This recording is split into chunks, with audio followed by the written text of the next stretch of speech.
සිංහල අලුත් අවුරුද්ද වෙලාවේ නැකත් ටික ලැබුවම මිනිස්සු දවස් 3-4ක් යනකම් ගෙවල් දොරවල් වල හරිම සන්තෝෂ වෙනවා. රතිඤ්ඤ කොච්චර දාන අපි පුංචි කාලේ මාත් අවුරුදු 10න් මහණුන්.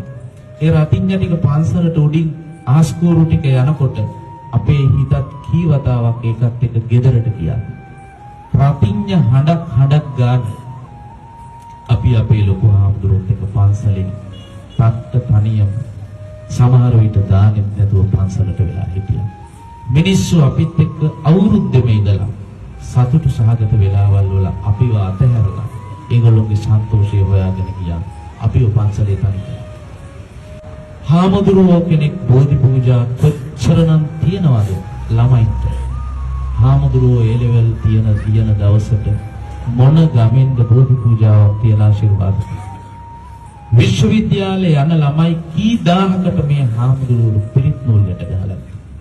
හාමුදුරුවෝ විශ්වවිද්‍යාලේ යන දවසට සන්තෝෂෙන් මොන දායකයාද ආවේ.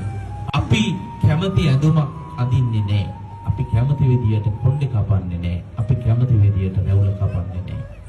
අවුරුදු 2000 ගාණක් තිස්සේ එකම ඇඳුම අඳිනවා. කාටද පුළුවන්? අවුරුදු 2000 ගාණක් තිස්සේ එකම විදියට කොණ්ඩේ කපනවා. කවුද කරලා තියෙන්නේ? අවුරුදු 2000 ගාණක් තිස්සේ එකම විදියට රැවුල කපනවා. කවුද කරලා තියෙන්නේ? සිව්පසය හම්බෙන නිසා මිනිස්සු හිතනවා මහානකම නියමයි. මේ ඔක්කොම නිකන් හම්බෙනවයි. නමුත් ඔය කාටවත් සති දෙකක් ඉඳලා පෙන්නන්න අමාරුයි. ඔය ටික ඔක්කොම නිකන් දෙන්නක් කිව්වා.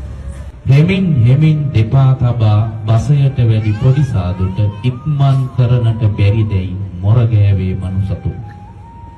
හනිකට දෙපා තබා මහ පාරේ වඩිනා විට පින්බත් වල රඟේ ඔන්න කියා කීවේ මනුසතු.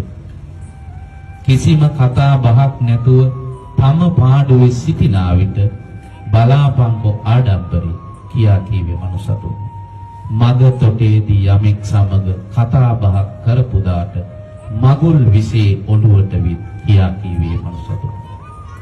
භික්ෂුන් වහන්සේ තුලද මෙරට මේ පෘථිවි ධාතුව තුල ඇති මානව සත්වයෙකු සිටින බව දැක්කොත් ඔබට පුළුවන් හාමුදුරුවෝ කෙනෙක්, අම්මා කෙනෙක් වෙන්න, තාත්තා කෙනෙක් වෙන්න, සහෝදරයෙක් වෙන්න.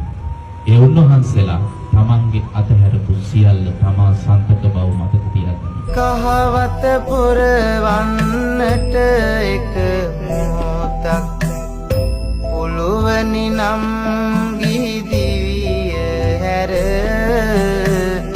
පැටහෙයි දවසක බුදු පුතෙකුට ඇති පෙර වූ කාචීවරේ බර